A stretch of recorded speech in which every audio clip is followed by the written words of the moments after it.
Hello student, I am Amir.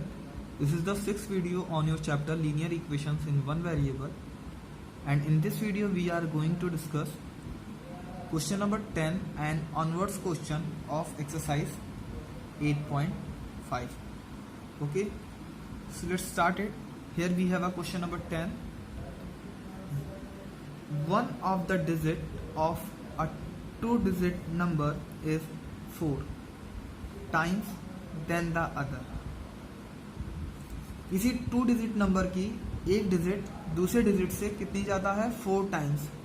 ठीक है. If you interchange the digit of this number and add the resulting number to the original number you get 55. अगर आपने digit को क्या कर दिया? Interchange कर दिया. अगर आपने डिजिट को इंटरचेंज कर दिया और फिर डिजिट को इंटरचेंज करने के बाद आपने ओरिजिनल नंबर से उसको ऐड कर दिया तो you will get 55. What is the original number? आपको ओरिजिनल नंबर बताना है. ठीक है. तो अच्छा क्वेश्चन है ये. देखिए बढ़िया क्वेश्चन है. काफी डिजिट का इंटरचेंज हुआ है. तो देखिए कैसे करेंगे. तो सबसे पहले जो उसने बोल रखा है क्या कि किसी टू डिजिट नंबर का वन डिजिट दूसरे डिजिट से कितना जाता है? 4 टाइम्स. तो सबसे पहले क्या करेंगे, लिखिए let one digit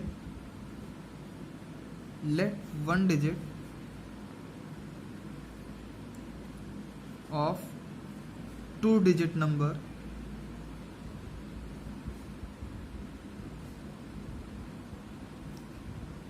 is x.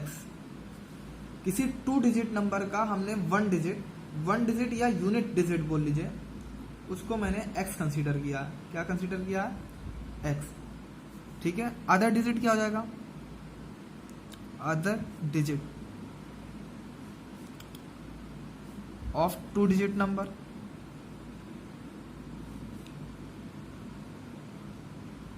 Is 4x. क्योंकि उसने बोल रखा है कि one digit of to digit number is 4 times the other. तो अगर आपने एक को x लिया है तो दूसरे को क्या लेना होगा? 4x. अब ये वन डिजिट है, ये दूसरी डिजिट है. मतलब देखिए कोई भी टू डिजिट की जो नंबर होगी उसमें 2 डिजिट्स होंगे. भाई अगर आप मान लो 12 ही ले लो तो 12 में एक डिजिट ये हो गई और एक डिजिट ये हो गई. 2 डिजिट हो गई ना. तो वही बता रहा है कि एक डिजिट x है और दूसरी डिजिट x 4x हो जाएगी. कितनी हो जाएगी? 4x. क्लियर. अब देखिए अगर ये होगा, इस हिसाब से होगा तो हमारी ओरिजिनल नंबर क्या होगी? सो ओरिजिनल नंबर क्या हो जाएगी हमारी? ओरिजिनल नंबर जो हो जाएगी हमारी वो हो जाएगी, अगर मैंने इसको यूनिट डिजिट पे रखा, इसको अगर मैं यूनिट डिजिट पे रखता हूं और इसको मैं 10 डिजिट पे रखता हूं तो ओरिजिनल नंबर क्या हो जाएगी? देखिए 4x into 10 plus x into 1. This means 41x. 4x into 10 मतलब 40x और x इंटू 1 x. 40x और x 41x. ये आपकी ओरिजिनल नंबर आ गई. क्लियर. देखिए ये क्या किया मैंने, 10 से क्यों मल्टीप्लाई किया. जैसे ये मान लीजिए 12 ही है. अभी अब आपको 12 लिखना होगा तो कैसे लिखोगे? 10 इंटू 1 करोगे, ये आपकी 10th डिजिट पे है और 2 आपकी यूनिट डिजिट पे है. तो 10 इंटू 1 10 और 2 इंटू 1 2 और 10 और 2 12. तो यहाँ पे 10 आ जाएगा आपका और यहाँ पे 12 आ जाएगा और ये ऐड करोगे तो 2 आ जाएगा, सॉरी, और ये ऐड करोगे तो 12 मिल जाएगा आपको. क्या मिल जाएगा? 12. ठीक है. तो इस तरीके से हम नंबर्स को रिप्रेजेंट करते हैं. तो ये रफ के लिए आपको समझाने के लिए मैंने किया था कि कैसे हम अपने 10th डिजिट नंबर को कैसे लिखेंगे और अपने यूनिट डिजिट पे. अगर मैंने इसको यूनिट डिजिट पे माना है तो इसको अगर ये यूनिट डिजिट पे तो ये 10th पे होगा, और अगर ये 10th पे लोगे तो इसको यूनिट पे लेना पड़ेगा. ठीक है. तो अगर इसको आपने 10th पे लिया है तो इसको 10 से मल्टीप्लाई करना होगा, 4x प्लस 10 इंटू 10. और अगर आपने इसको यूनिट पे लिया है तो इसको 1 से करना होगा. तो आपका 2 डिजिट नंबर ये बन जाएगा. ये ओरिजिनल नंबर आपका ये होगा. ठीक है. तो कैसे मैंने किया? Let one digit of two digit number is x and other digit of two digit number is 4x. So original number क्या हो जाएगी 4x इंटू 10, इसको मैंने 10 से किया और इसको मैंने 1 से किया, सो ओरिजिनल नंबर आपकी आ जाएगी 41x।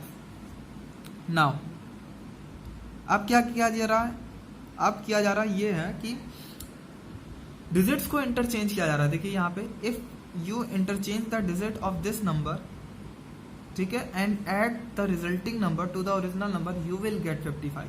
तो पहले तो आप डिजिट को इंटरचेंज कर लो। Now digits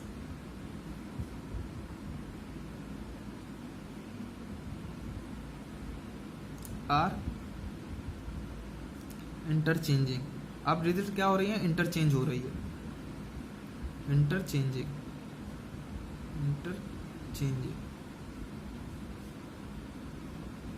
now digits are interchanging, ठीक है।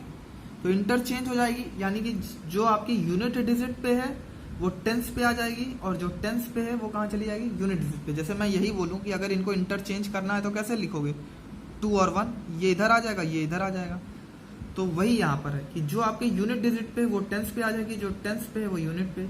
इसमें यूनिट डिजिट पे x ही तो है और टेंस डिजिट पे 4x है, तो अब इंटरचेंज हो जाएगा, मतलब ये यूनिट डिजिट पे चला जाएगा और ये टेंस डिजिट पे आ जाएगा।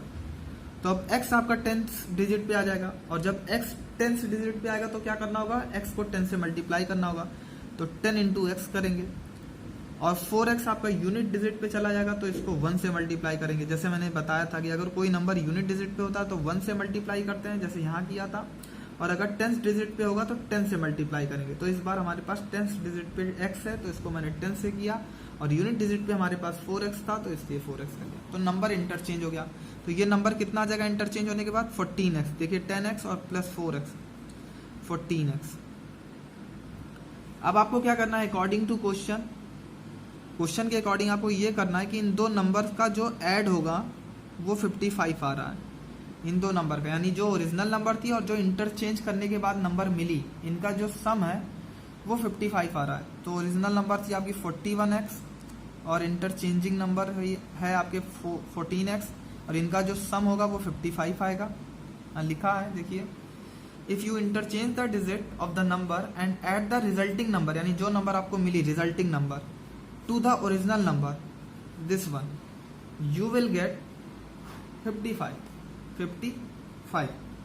ये हो गया। तो 41x प्लस 14x 55x, ये हो गया आपका 55, x की वैल्यू आ गई 1, x की वैल्यू आ गई 1, ठीक है।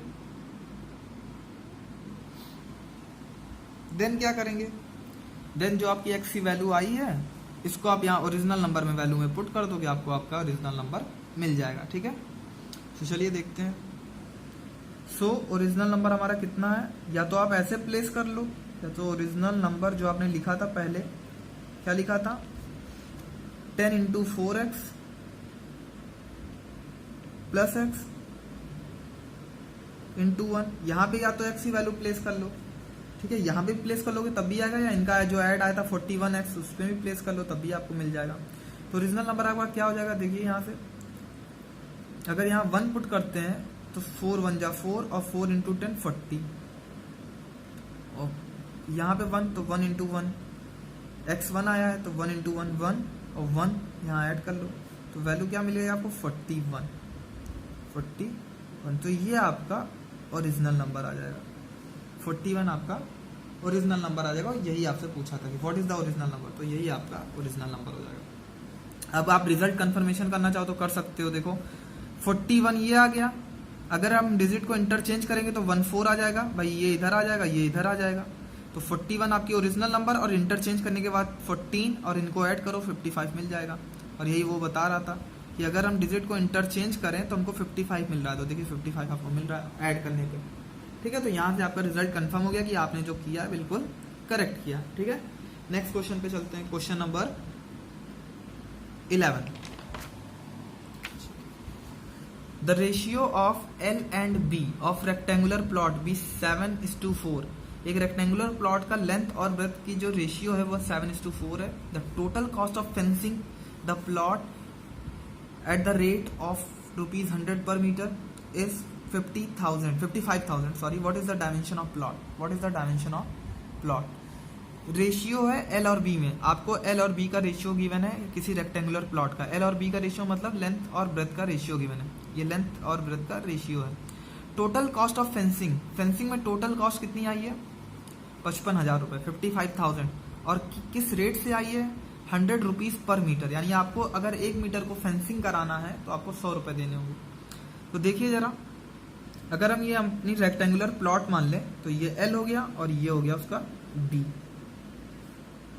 अब देखिए फेंसिंग का क्या मतलब होता है, फेंसिंग का मतलब होता है कि चारों तरफ किसी भी प्लॉट के फेंसिंग कराने का मतलब चारों तरफ वायर्स लगाना। फेंसिंग का मतलब कि बाउंड्री कराना, वायर्स लगाना, ठीक है, ये चीज होती है, फेंस कर देना, ठीक है, एरिया को।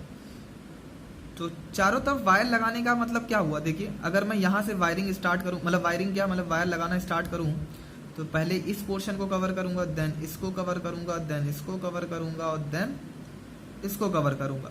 तो इसका क्या मतलब हुआ, मैंने किस चीज को कवर कर लिया, टोटल मैंने पेरीमीटर को कवर कर लिया। फेंसिंग के दौरान मैंने क्या किया, फेंसिंग के दौरान मैंने पूरी की पूरी पेरीमीटर को कवर कर लिया, पूरी की पूरी पेरीमीटर को कवर कर लिया। क्लियर। तो देखिए अब क्या हो जाएगा, तो पेरीमीटर क्या हो जाएगी, मतलब फेंसिंग कराने का मतलब क्या हो गया, पेरीमीटर, हमने पेरीमीटर को मैंने फेंस कराया। तो पेरीमीटर क्या हो जाएगी, देखिए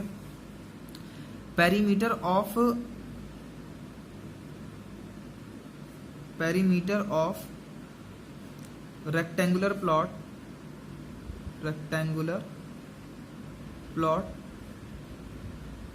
कितना हो जाएगा आपका, ये हो जाएगा टोटल कॉस्ट, टोटल कितनी कॉस्ट आई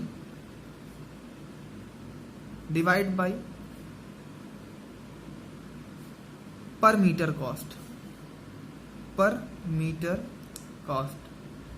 टोटल कितनी कॉस्ट आई और पर मीटर कॉस्ट किसमें, फेंसिंग में, पर मीटर कॉस्ट फेंसिंग में कितनी है, ठीक है। तो टोटल कॉस्ट देखिए, टोटल कॉस्ट आपकी 55,000 आई है और फेंसिंग में पर मीटर कॉस्ट कितनी आ रही है, हर एक मीटर को आपको फेंस कराने के लिए 100 रुपये देने हैं, तो पर मीटर कॉस्ट 100 आ गई, कैंसिल कर लीजिए, तो पेरीमीटर कितनी आ गई 550 मीटर, 550 मीटर, ये पेरीमीटर आ गई, perimeter of rectangular plot. Perimeter of rectangular plot कितना आ गया 550 मीटर। कैसे निकलेगा, सिंपल है, पहले तो आपको ये समझना होगा कि ये जो फेंसिंग की गई इसका क्या मतलब हुआ कि पेरीमीटर को कवर किया गया, और पेरीमीटर निकलेगा कैसे, टोटल कॉस्ट, कितनी टोटल कॉस्ट आई फेंसिंग में डिवाइड बाय पर मीटर कॉस्ट ऑफ फेंसिंग। पर मीटर कॉस्ट फेंसिंग में कितनी आई, टोटल कॉस्ट 55,000 रुपये है और पर मीटर कॉस्ट 100 रुपीज है, डिवाइड कर दोगे यू विल गेट 550 मीटर। तो ये पेरीमीटर आ गया। अब नाउ रेशियो लेंथ और ब्रेथ का गिवन है, सो एल क्या ले लें हम 7x ले सकते हैं एंड बी क्या ले लेंगे 4x, क्योंकि रेशियो के फॉर्मेट में होता है तो हम क्या लेते हैं कांस्टेंट के साथ ले लेते हैं। तो ये हो गया, तो 7:4 गिवन है, तो मैंने क्या कर लिया 7x, एल मैंने ले लिया 7x और बी मैंने ले लिया 4x, तो एल हो गया 7x और बी हो गया आपका 4x। अब पेरीमीटर का हमको फॉर्मूला पता है, पेरीमीटर ऑफ रेक्टेंगल होता क्या है, पेरीमीटर ऑफ रेक्टेंगुलर प्लॉट ही लिख लीजिए, रेक्टेंगुलर प्लॉट कितना हो जाएगा आपका, ये आपका हो जाएगा 2l + b। प्लॉट का पेरीमीटर कितना है 550, या 550 लिख लीजिए, 2l कितना है आपके पास 7x, b कितना है 4x, तो 7x + 4x 11x, 550 × 11x 2 × 11x, x की वैल्यू क्या आ जाएगी देखिए, तो this implies that x = 550 divide by 2 यहाँ मल्टीप्लाई में डिवाइड में चलेगा और 11 को भी आप डिवाइड में ले आओ, क्योंकि ये भी मल्टीप्लाई में ये भी डिवाइड में आ जाएगा, 11 50 जा और 2 × 50 कैंसिल करोगे 25 आ जाएगा। तो ये आपके x की वैल्यू आ गई। आपको डायमेंशन बताना है, what are the dimension of plot, dimension का मतलब लेंथ और ब्रेथ की वैल्यू बतानी है। सो लेंथ क्या हो जाएगा, लेंथ आपने 7x कंसीडर किया हुआ है, ठीक है, तो 7 × x कितना है 5, तो 35 हो जाएगा मीटर, और ब्रेथ ये आप कह सकते हैं 5 मीटर आया है, और बी आपके पास कितना हो जाएगा 4x, बी आपको 4 गिवन है ना, 4x, तो 4 इंटू एक्स 5 आया, तो बी आपकी 20 आ गई, ये आ गई 20, ठीक है। तो ये आपका इस तरीके से आप इसको कर लोगे। सॉरी यहाँ पे 25 आया, मैंने यहाँ 5 लिख दिया है, 25 होगा, ठीक है। यहाँ पे x की वैल्यू 25 आई है ना कि 5, तो 25 हो जाएगा, यहाँ पे भी 25 होगा। 25 7 जा कितना हो जाएगा, यहाँ पे वैल्यू चेंज हो जाएगी, 25 7 जा 175 आ जाएगा मीटर, यानी लेंथ आपकी 175 मीटर आ गई। और यहाँ पे भी 25 आ जाएगा, 25 इंटू 100 के 4 करोगे 100 मिल जाएगा, 100 मीटर। तो लेंथ आ गई आपकी 175 और ब्रेथ आ गई आपकी 100 मीटर, ठीक है। यही डायमेंशन है रेक्टेंगुलर प्लॉट का, तो आप लिख देंगे, बस यही लिख देंगे आप। So dimension of rectangular plot is 175 meter and 100 meter, ठीक है। नेक्स्ट क्वेश्चन देखते हैं, क्वेश्चन नंबर 12 में देखिए क्या है, the present age of Anil and Radha are in the ratio 2:3। जो राधा और अनिल और राधा की जो प्रेजेंट एज है वो रेशियो के फॉर्मेट में है 2:3। 5 ईयर फ्रॉम नाउ मतलब आज के 5 साल बाद the ratio of their edges will be 7:10। आज के 5 साल बाद उनकी जो एज का रेशियो हो जाएगा वो 7:10 हो जाएगा। फाइंड देयर प्रेजेंट एज, उनकी आपको प्रेजेंट एज को बताना है। तो चलिए स्टार्ट करते हैं। देखिए आपको प्रेजेंट एज गिवन है 2:3, तो यहाँ पे आप लिख दीजिए let present age of Anil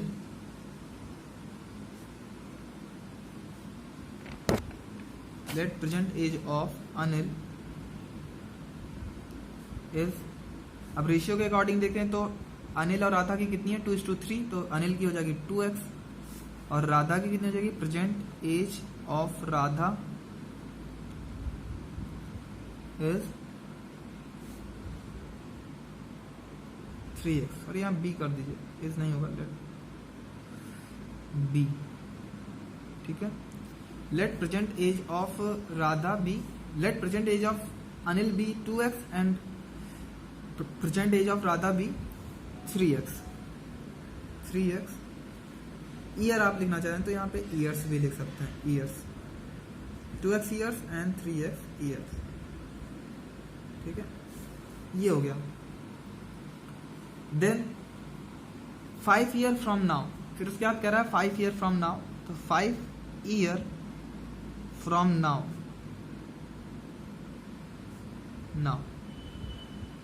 तो 5 ईयर फ्रॉम नाउ में अनिल की एज क्या हो जाएगी, तो बताइए 5 ईयर फ्रॉम नाउ में अनिल की एज जो हो जाएगी, Anil age will be, Anil की एज कितनी हो जाएगी बताइए, Anil age will B 2x + 5, ये अनिल की एज हो जाएगी। भाई प्रेजेंट एज अनिल की अगर ये है तो 5 साल बाद अनिल की एज क्या हो जाएगी, अनिल की प्रेजेंट एज में ऐड हो जाएगी, तो 2x + 5। सिमिलरली राधा की एज भी यही हो जाएगी, राधाज एज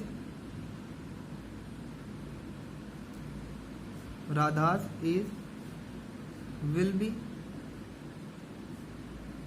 राधा की एज 3x है तो राधा की एज हो जाएगी 3x + 5, दोनों में 5 ईयर बढ़ेगा क्योंकि 5 साल बाद की बात हो रही है। यहाँ पे भी आप ईयर्स लिखना चाहें तो ईयर्स लिख लें, ईयर्स। अब अकॉर्डिंग टू क्वेश्चन के अकॉर्डिंग क्वेश्चन ने क्या कहा है कि 5 साल बाद इनकी एज का रेशियो 7:10 हो जाएगा। देखिए 5 year from now the ratio of their edges will be 7:10, 5 साल बाद, तो 5 साल की एज आ गई और इनका रेशियो हमको गिवन है, लिख देंगे हम। तो अनिल की एज कितनी हो गई, यहाँ पे अनिल एज लिख दीजिए, age of Anil to age of Radha, और ये किसके बराबर है, 2x + 5 upon 3x + 5 equals to 7:10 यानी 7/10, ये आपको गिवन है 7:10। बस आप सॉल्व कर लिए, लीनियर इक्वेशन बन गई। इसको इधर मल्टीप्लाई करो, इसको इधर, तो इसको इधर करोगे तो 10 2x + 5 और 7 3x + 5। लीनियर इक्वेशन सॉल्व करना आता ही है, उसको आप कर लीजिए। 20x plus 50 plus 21x plus 35, इसको उधर शिफ्ट करो, इसको इधर शिफ्ट करो तो 15 आ जाएगा, इधर आ जाएगा x, तो x कितनी आ गई, x की वैल्यू 15 आ गई, 15। अब आपसे पूछा गया फाइंड देयर प्रेजेंट एज, यानी कि उनकी प्रेजेंट एज बतानी है। तो यहाँ पे सो प्रेजेंट एज ऑफ या Anil's present age, Anil's present age is, Anil की प्रेजेंट एज है कितनी है 2x। भाई अनिल की प्रेजेंट एज आपने क्या मानी थी 2x, और x की वैल्यू पुट कर दो, तो 15 2 जा 30x, 30 ईयर, और राधा की कितनी हो जाएगी 3x, तो राधाज एज कितनी हो जाएगी, Radha's present age is 45 years, 45 years. तो ये आपकी अनिल और राधा की एज आ गई, ठीक है। तो सिंपल सा क्वेश्चन था, कोई टफ नहीं था। क्या क्या गिवन था उसमें, पहले उसने प्रेजेंट एज का रेशियो गिवन दिया था हमको, तो मैंने पहले प्रेजेंट एज मान ली, देन 5 ईयर्स फ्रॉम नाउ की कंडीशन ले ली, तो अनिल की एज प्रेजेंट एज में 5 ऐड हो जाएगी, राधा में भी ऐड हो जाएगी, अनिल में भी हो जाएगी, और इसका रेशियो भी गिवन था हमको कि 5 साल बाद उनकी एज का रेशियो क्या होगा। फिर मैंने उसी डेटा को यूज करके एक्स की वैल्यू निकाल लिया और प्रेजेंट एज में वैल्यू पुट कर दी है, प्रेजेंट एज में वैल्यू पुट कर दी। चलिए नेक्स्ट क्वेश्चन देखते हैं, क्वेश्चन नंबर 13।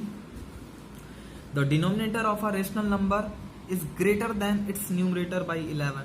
जो डिनोमिनेटर है रेशनल नंबर का वो उसके न्यूमरेटर से 11 अधिक है, ठीक है।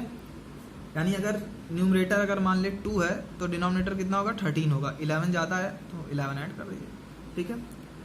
If the numerator is increase by 4, अगर न्यूमरेटर 4 से बढ़ाया जाता है, and denominator is decrease by 1, और डिनोमिनेटर 1 से घटाया जाता है, then the number obtained is 3/5, find rational number, ठीक है। ठीक है, सिंपल सा क्वेश्चन है, करते हैं। देखिए लेट रेशनल नंबर कितना ले लें। देखिए रेशनल नंबर लेट करने से पहले ये कर लेते हैं कि देखिए यहाँ पे क्या हुआ है, डिनोमिनेटर किस पे डिपेंड कर रहा है, न्यूमरेटर पे। यहाँ से आप देख सकते हैं denominator of rational number is greater than it's numerator by 11। Numerator से पे डिपेंड कर रहा है, डिनोमिनेटर किस पे डिपेंड कर रहा है, न्यूमरेटर पे। तो पहले आप न्यूमरेटर को असाइन करो, देन डिनोमिनेटर को असाइन करो वैल्यू। तो let numerator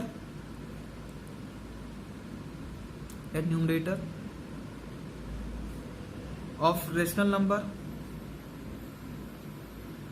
late numerator of rational number be X. Numerator को अगर हम x ले लेते हैं तो डिनोमिनेटर क्या हो जाएगा हमारा, सो डिनोमिनेटर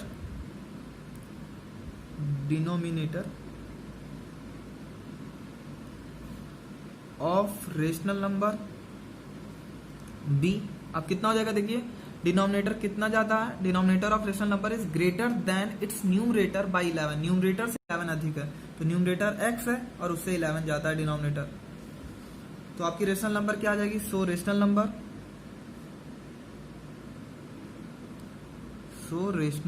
अब रेशनल नंबर क्या, numerator by denominator. So rational number आपका हो जाएगा, न्यूमरेटर की जगह पे x है और डिनोमिनेटर की जगह पे आपका x प्लस 11 है, x प्लस 11। ये आपका रेशनल नंबर आ गया। अब रेशनल नंबर में क्या किया गया है, कुछ चेंजेस किए गए हैं। क्या चेंज किए गए हैं, चेंजेस ये किए गए हैं कि न्यूमरेटर में 4 इंक्रीज किया गया और डिनोमिनेटर में 1 डिक्रीज किया गया। न्यूमरेटर को 4 से बढ़ाया गया है और डिनोमिनेटर को 1 से घटाया गया है, और फिर जो आएगा वो 3/5 आएगा। अगर ऐसा किया जाए तो जो आएगा रेशनल नंबर वो 3/5 आएगा। तो अकॉर्डिंग टू क्वेश्चन करते हैं। अकॉर्डिंग टू क्वेश्चन में जो हमारा रेशनल नंबर है, मतलब ये इसमें क्या किया गया है, न्यूमरेटर में 4 ऐड किया गया है, मीन्स x प्लस 4 हो जाएगा। न्यूमरेटर में अगर आप 4 ऐड करोगे तो यहाँ पे लिखा भी है न्यूमरेटर इज इंक्रीज बाई 4, मतलब x प्लस 4, और डिनोमिनेटर में 1 माइनस किया गया। तो डिनोमिनेटर कितना है, x प्लस 11 है, इसमें 1 माइनस कर लिया गया तो -1 कर लो। और ऐसा करने के बाद आपको जो रेशनल नंबर मिलेगी वो 3/5 मिलेगी, 3/5 मिलेगी। अब यहाँ से देखिए सॉल्व कर लीजिए, तो x प्लस 4 और डिनोमिनेटर में आपके पास क्या आ जाएगा, x plus 10 equal to 3/5। Cross multiply कर लीजिए, 5 इधर आएगा तो 5x प्लस 20 मैं डायरेक्ट कर रहा हूँ, ठीक है, इंटू 3x प्लस 30 दोनों तरफ मल्टीप्लाई होगा, इधर शिफ्ट कर लो तो 5x और 3x इधर लाओगे तो 2x और 20 उधर लेके जाओगे तो 10। तो x की वैल्यू 20 उधर लेके जाओगे माइनस में तो x की वैल्यू आ जाएगी आपकी 5। ये आ गया आपका x की वैल्यू। अब आपसे पूछा गया है, अब ये देखते हैं, हमसे पूछा है find the rational number. Rational number बताना है मतलब आपको ये वैल्यू बतानी है, तो दिख रहा होगा आपको। सो रेशनल नंबर क्या हो जाएगा? So rational number is x upon x plus 11। यही रेशनल नंबर आपने लिया था जो क्वेश्चन ने बोला था। अब x की जगह 5 और नीचे अगर आप x की जगह 5 रखोगे तो यू विल गेट 16। तो आपकी रेशनल नंबर हो जाएगी 5/16। 5/16। ओके, चलिए नेक्स्ट क्वेश्चन देखते हैं, क्वेश्चन नंबर 14। अब क्वेश्चन नंबर 14 देखिए, एक्चुअल में क्वेश्चन नंबर 14 बहुत ही अच्छा क्वेश्चन है क्योंकि इसमें आपको बहुत सारे कॉन्सेप्ट देखने को मिलेंगे। ठीक है, कई सारी चीज़ें देखने को मिलेगी, तो जरा इसको अच्छे से समझिएगा। ठीक है, बहुत अच्छा क्वेश्चन है, जेन्युइनली बहुत ही अच्छा क्वेश्चन है। देखिए क्या कह रहा है, a streamer goes down stream from point A to point B in 5 hour. 1 by 1 statement पढ़ते चलते हैं, समझते चलते हैं। एक स्ट्रीमर है, ठीक है, जो डाउन स्ट्रीम में आ रहा है। अभी मैं बताता हूं डाउन स्ट्रीम क्या होती है। कहां से आ रहा है? पॉइंट ए से पॉइंट बी। ये पॉइंट ए मान लें, ये पॉइंट बी मान लें। और एक स्ट्रीमर मतलब बोट, आपने स्ट्रीम देखी होगी। स्ट्रीमर एक बोट टाइप का होता है ना, जो मोटर से ऑपरेट होता है। ठीक है, ज़्यादा बड़ी नहीं होती, छोटी सी होती है, 2-4 लोग ही बैठ सकते हैं, ज़्यादा लोग नहीं बैठ सकते हैं। ठीक है, उसको स्ट्रीमर बोलते हैं, लेकिन वो मोटर से ऑपरेट होती है। ठीक है,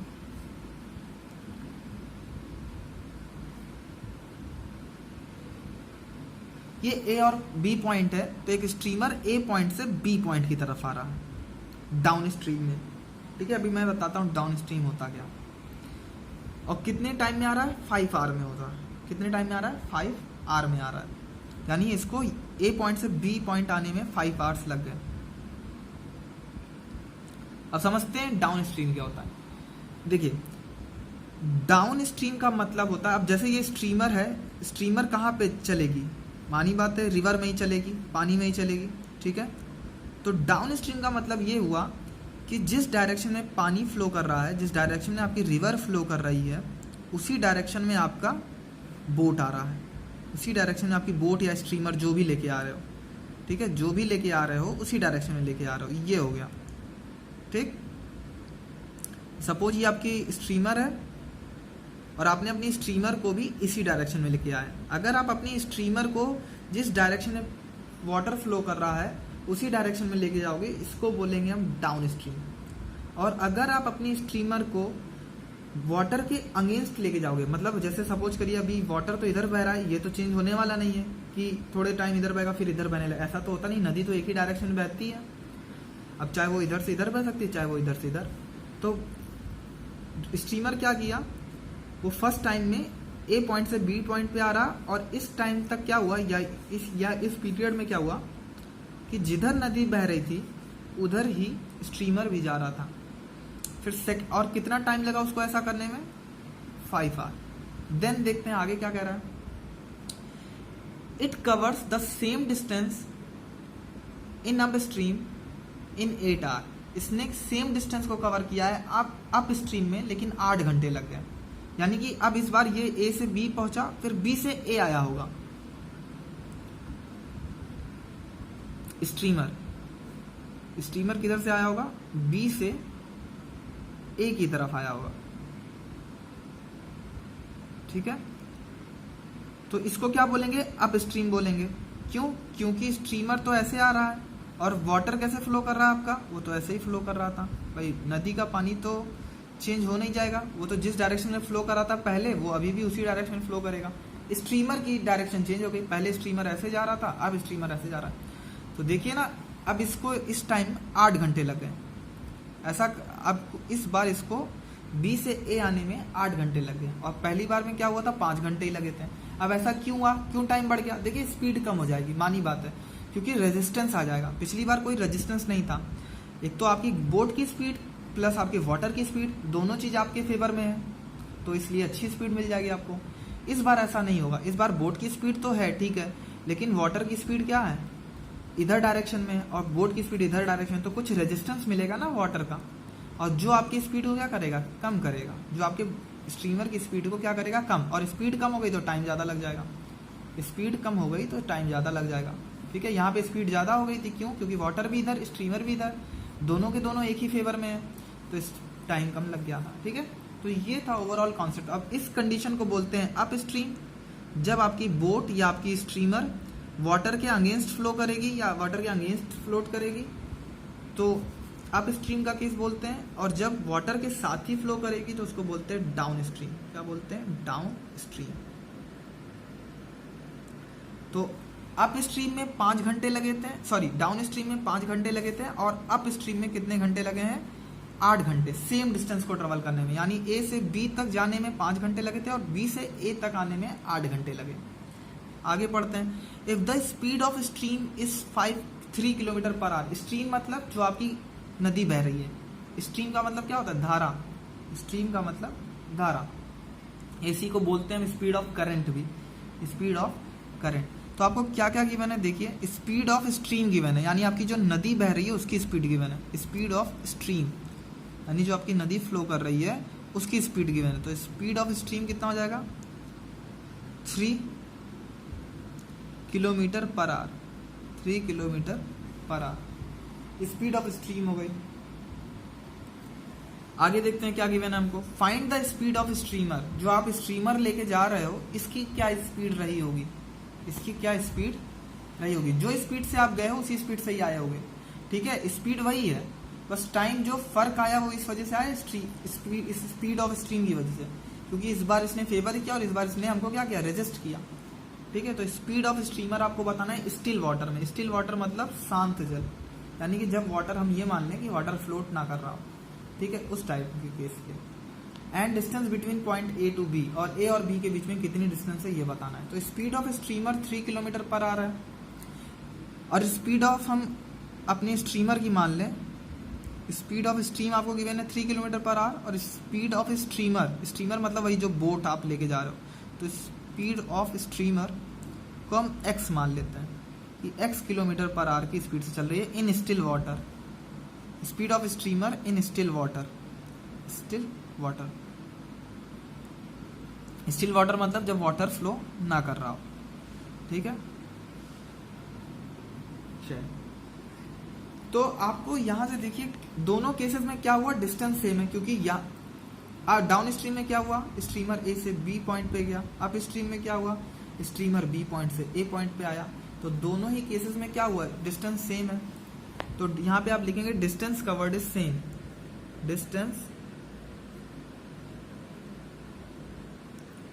distance covered in both case is same, यानी कि दोनों के दोनों केसेस में, दोनों के दोनों केस मतलब डाउन स्ट्रीम और अप स्ट्रीम दोनों केसेस में क्या हो, डिस्टेंस सेम है। अब आपको पता है डिस्टेंस क्या होता है, स्पीड इनटू टाइम होता है, डिस्टेंस क्या होता है, स्पीड इनटू टाइम। तो स्पीड, अब देखिए एक बार हम यहाँ बात करेंगे डाउन स्ट्रीम की, डाउन स्ट्रीम में भी डिस्टेंस सेम है, आपको पता है, डाउन स्ट्रीम में भी डिस्टेंस उतनी ही है और अप स्ट्रीम में भी डिस्टेंस उतनी ही है। तो एक बार हम डाउन स्ट्रीम की बात कर लेंगे, एक बार हम अप स्ट्रीम की बात कर लेंगे डिस्टेंस में। तो डाउन स्ट्रीम में डिस्टेंस और अप स्ट्रीम में डिस्टेंस दोनों बराबर है, यानी डी डाउन स्ट्रीम की और डी अप स्ट्रीम की दोनों बराबर है। अब डिस्टेंस इन डाउन स्ट्रीम क्या हो जाएगा, स्पीड इनटू टाइम, यानी speed in down stream ds मैं लिख रहा हूं into time taken in down stream. D up stream में बात करें तो speed in down stream into time taken in down stream. इस सफिक्स में है, ठीक है, ध्यान रखिए, सफिक्स का मतलब नीचे, जैसे s और x सफिक्स में लिखेंगे तो ऐसे लिखेंगे, ठीक है, तो ये सब सफिक्स में लिखा है मैंने। अब स्पीड इन डाउन स्ट्रीम क्या हो जाएगा, अब जैसे मैंने अभी बताया था कि डाउन स्ट्रीम का मतलब है कि वाटर और रिवर और आपकी बोट दोनों एक ही डायरेक्शन में फ्लो कर रही है। जैसे यहाँ पे वाटर भी इधर ही फ्लो कर रहा था और स्ट्रीमर भी इधर आ रहे थे, इसी को तो डाउन स्ट्रीम बोलते हैं। तो डाउन स्ट्रीम में दोनों स्पीड क्या हो जाएगी, ऐड हो जाएगी, यानी कि जो आपकी वाटर की स्पीड है वो और जो आपकी स्ट्रीमर की स्पीड है वो दोनों ऐड हो जाएगी। तो वाटर की स्पीड कितनी है 3, यानी वही स्पीड ऑफ स्ट्रीम 3, और स्ट्रीमर की स्पीड कितनी है x, तो 3 + x, टाइम कितना लगा था 5 आवर, तो 5 our into speed, sorry speed in up stream, यहाँ यूएस हो जाएगा, सॉरी अप स्ट्रीम यहाँ पे भी यूएस हो जाएगा, तो स्पीड इन अप स्ट्रीम कितनी हो जाएगी। अब अप स्ट्रीम का मतलब कि जैसे यहाँ पे ही देख सकते हैं वाटर इधर फ्लो कर रहा था, लेकिन स्ट्रीमर किधर आ रही थी, इधर अपोजिट डायरेक्शन में आ रहे थे। तो यहाँ पे स्पीड, अब देखिए यहाँ से एक चीज़ और दिमाग लगाने की बात है कि अगर स्ट्रीमर की स्पीड ज़्यादा नहीं होगी तो वाटर इसको इधर ही फ्लो करा देगा। अगर स्ट्रीमर की स्पीड अगर ज़्यादा नहीं हुई स्ट्रीम से, तो क्या कभी स्ट्रीमर आगे बढ़ पाएगा? बिल्कुल नहीं। वाटर क्या करेगा? स्ट्रीमर को पीछे ढकेलता चला जाएगा। क्यों? क्योंकि इसकी स्पीड ज़्यादा है। तो अगर स्ट्रीमर को आगे बढ़ना है तो उसको वाटर की स्पीड से ज़्यादा रहना पड़ेगा, तभी वो आगे बढ़ पाएगा, अदरवाइज वाटर उसको स्ट्रीमर को पीछे ढकेलने लगेगी। समझ में आया? तो यहाँ पे स्पीड इन अप स्ट्रीम क्या हो जाएगा? स्ट्रीमर की स्पीड मतलब x और माइनस स्ट्रीम की स्पीड 3। माइनस क्यों हुआ? क्योंकि ये स्पीड इधर जा रही है और ये स्पीड इधर जा रही है, तो दोनों का अपोजिट है, तो नेगेटिव। और टाइम कितना लगा? 8 आवर। कितना टाइम लगा टोटल? 8 आवर। ठीक है, यहाँ पे देखिए 8 आवर लगा था अप स्ट्रीम में, और डाउन स्ट्रीम में कितना लगा था? 5। अब इसको सॉल्व कर दीजिए, आपका क्वेश्चन हो गया। तो 5 इंटू 3 15x, 15 और प्लस 5x। यहाँ पे सॉल्व करिए, 8x माइनस का 24। अब x एक तरफ कर लो, 24 इधर शिफ्ट कर लो, तो 15 plus 24 equals to 8x minus 5x, 3x आ जाएगा, इधर आ जाए 39x, 3x, x की वैल्यू क्या आ जाएगी? This implies that 13। क्लियर? तो 13 किलोमीटर। अभी हम देखेंगे, अभी तो ये x की वैल्यू आ गई। अब और x क्या है? स्पीड ऑफ स्ट्रीमर है स्टिल वाटर में। So speed of streamer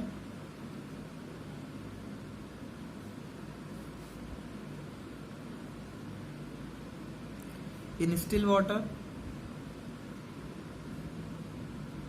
still water का मतलब एक्चुअल स्पीड। स्टिल वाटर का मतलब क्या हुआ कि एक्चुअल स्पीड है स्ट्रीमर की। Speed of streamer in still water is 13 kilometre per hour. यानी जो आपका स्ट्रीमर है वो 13 किलोमीटर पर आवर की स्पीड से चल रहा होगा, जबकि आपकी स्ट्रीम कितने की स्पीड से चल रही है? 3 की।